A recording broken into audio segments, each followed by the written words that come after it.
नमस्ते। आइए सुनते हैं हिंदी की प्रमुख कथाकार सुभद्रा कुमारी चौहान की लिखी कहानी दुनिया।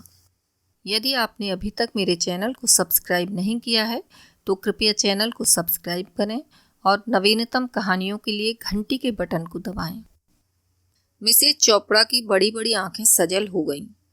उन्होंने रुंधे हुए गले से कहा, रामेश्वर बाबू, दुनिया इतनी अकृतज्ञ है मुझे न मालूम था।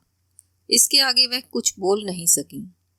मैंने सांत्वना के स्वर में कहा, खैर, आप इन बातों पर अब कुछ ध्यान न दें।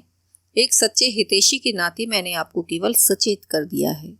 मैं आपके ही सामने अधिक क्या हूँ, परंतु कभी कभी क्रोध आ जाता है और रोके नहीं रुकता। अभी निमंत्रण की लिस्ट में उन लोगों का नाम देखकर मैं अपने क्रोध को संवरण नहीं कर सका और इतनी बातें आपके सामने कह दी।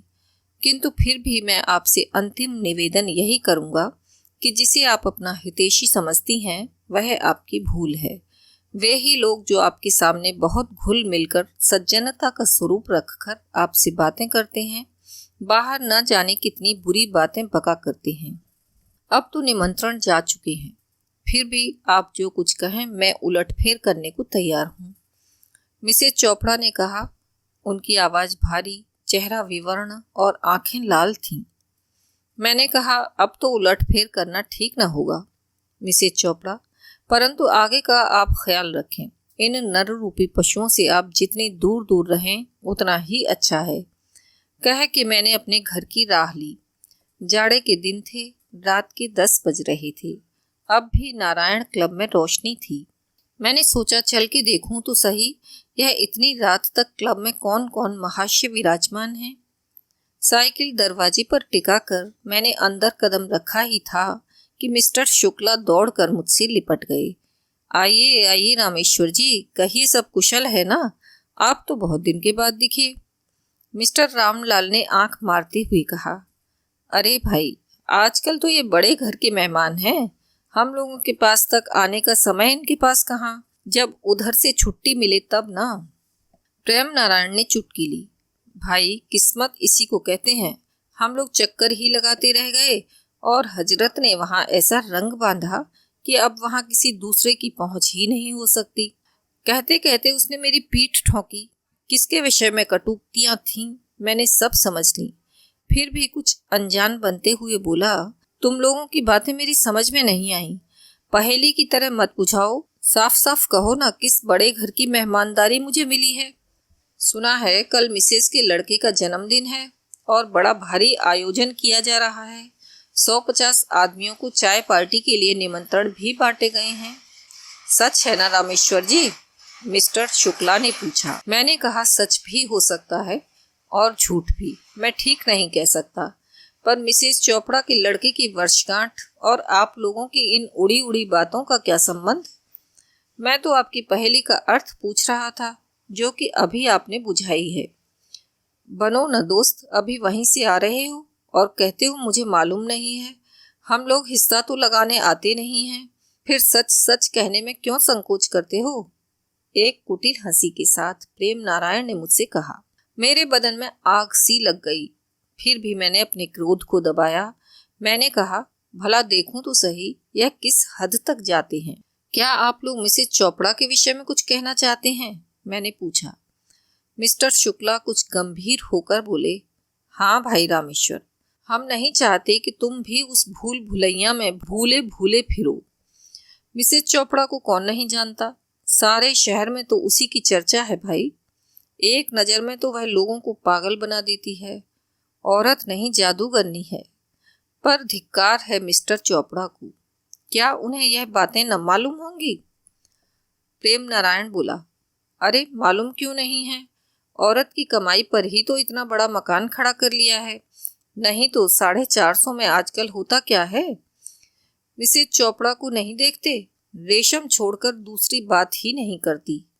देखा नहीं किस ठाठ से निकलती है। कपड़े सदा कीमती पहनती है।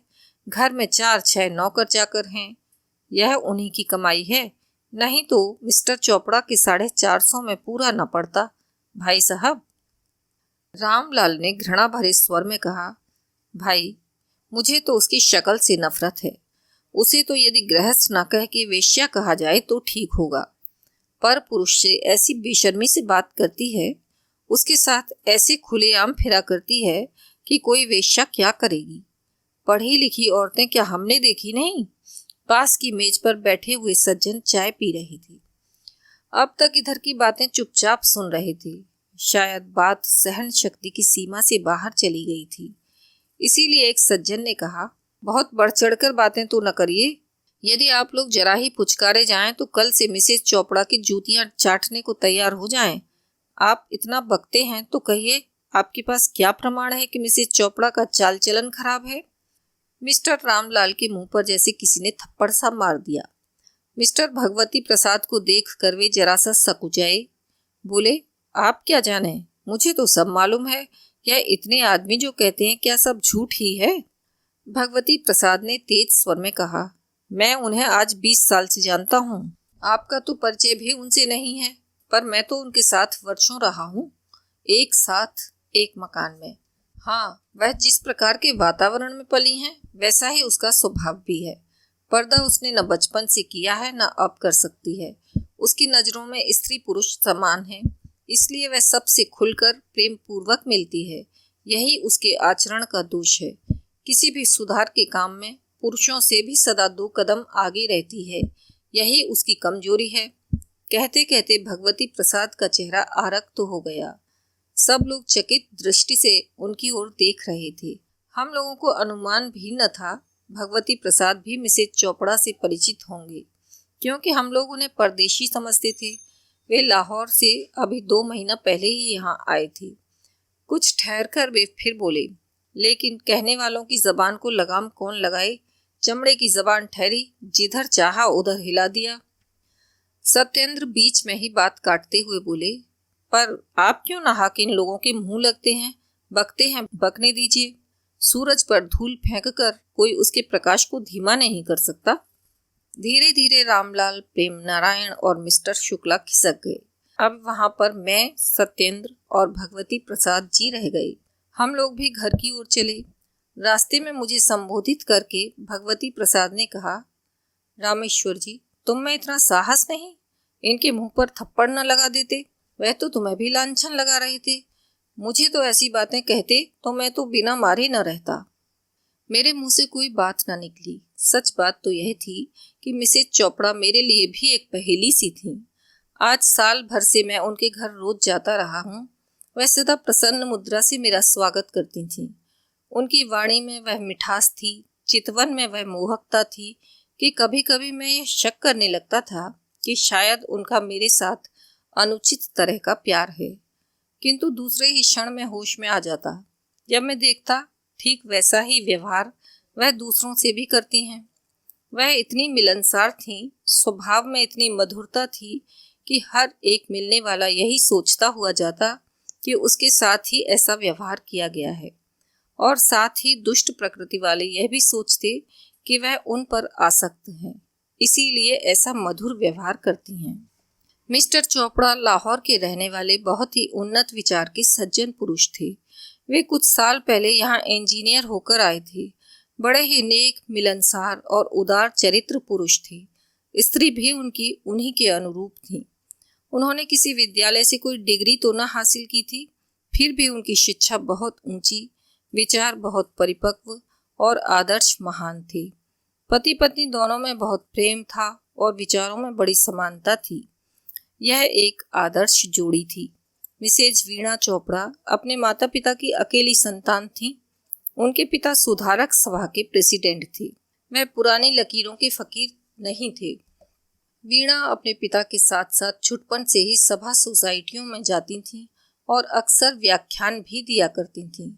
स्त्री पुरुष उसके लिए समान थे। वह पुरुषों से भी उसी प्रकार निसंकोच भाव से मिल सकती थीं जैसे स्त्रियों से।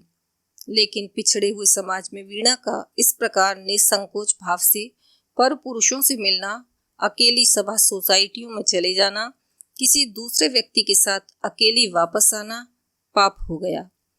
पहले तो लोग कुछ अधिक न कह सकते थे, किंतु इधर जब से अछूतोद्धारिणी सभा का निर्वाचन हुआ और शहर में इतने महानुभावों के रहते हुए भी अछूतोद्धारिणी सभा की अध्यक्षा वीणा देवी चुनी गईं और इस सिलसिले में उन्हें बहुत से व्यक्तियों से मिलना जुलना पड़ा, बहुत जगह आना जाना पड़ा।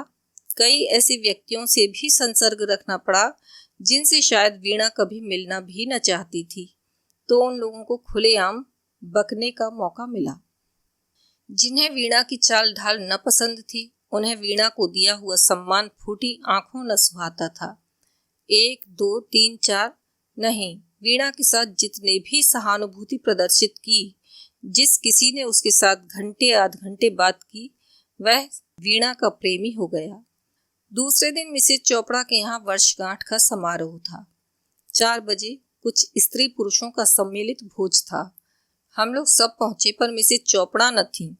मालूम हुआ वे रात से अस्वस्थ हैं, इसीलिए खुद इस भोज में शामिल नहीं हो सकती। बीच में कई सज्जनों ने उनसे मिलकर सहानुभूति और धन्यवाद देना चाहा, पर मिस्टर चोपड़ा ने यह कहकर टाल दिया कि वे इस समय मिल नहीं सकेंगी। आप लोगों को आने की कृपा के लिए धन्यवाद देती हैं। सब लोगों के जाने पर मैं, भगवती प्रसाद और सत्येंद्र ने मिसेज चोपड़ा के ड्राइंग रूम में प्रवेश किया। वह बैठी हुई अपने बच्चे को कपड़े पहना रही थी। मुझे देखते ही आदर प्रदर्शित करते हुए उन्होंने अभिवादन किया। भगवती प्रसाद और सत्येंद्र को उन्होंने कुछ न कहा, पर वे लोग बहुत समीप जाकर बैठ गए। अब मैं समझा इनका संबंध कितना घनिष्ठ है। क्या सचमुच आपकी तबीयत खराब थी? भगवती प्रसाद ने पूछा। जी नहीं, पर मैं इन लोगों के पास बैठने में अपना अपमान समझती हूँ। अब तो भूल हो ही गई। अब आप देखेंगे कि मेरे यहाँ मेरे कुछ इने गिने मित्रों को छोड़कर कोई दूसरा न आ सकेगा, मिसेज चोपड़ा ने गंभीर स्वर में कहा। उनके चेहरे पर कुछ ऐसी शांति, ऐसी निष्ठा और ऐसी गंभीरता थी कि हम लोगों को कुछ कहने का साहस नहीं हुआ। वह किसी काम से अंदर चली गईं। इसी अरसे में भगवती प्रसाद ने मुझे एक पत्र दिखलाया। पत्र पर सिरनामे की जगह कुछ न था। मजमून इस प्रकार था। आपसे मिलकर बड़ी प्रसन्नता हुई। हजार मुँह से आपकी प्रशंसा करूं तो भी नहीं कर सकता। मैं आज आपके पास प्रणय की भीख मांगता हूँ। आप तो दाता हैं, आपकी दानशीलता प्रसिद्धि पा चुकी है। क्या मुझ भिखारी को भी संतुष्ट करेंगी? यदि आपने कृपा न की तो बेमौत मर जाऊंगा। अनुचर। नाम किसी का न था। नीचे जो उत्तर भेजा गया था उसकी प्रतिलिपि थी। मैंने स्वप्न में भी न सोचा था कि आप मनुष्य के रूप में राक्षस हैं। अपने मित्र की स्त्री के प्रति ऐसी कुभावना रखने के बजाय आपको तो चुल्लू भर पानी में डूब मरना चाहिए था।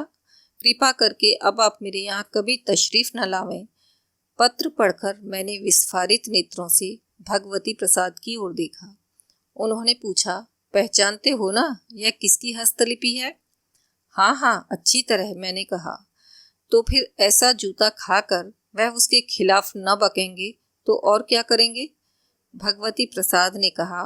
और है भी तो वह बिना दिमाग का पहले नंबर का उल्लू। फिर वह अपने 10-5 साथियों के दिमाग में भी उसके प्रति ऐसी कुभावनाएं भर दे तो आश्चर्य ही क्या है।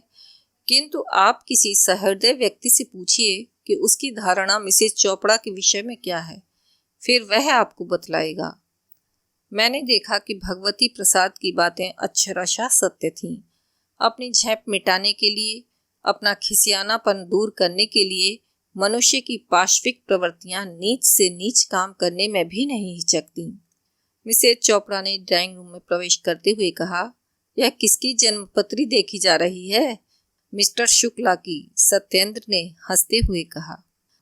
अभी आप सुन रहे थे सुभद्रा कुमारी चौहान की लिखी हुई कहानी दुनिया। कृपया वीडियो को लाइक करें और शेयर करना न भूलें।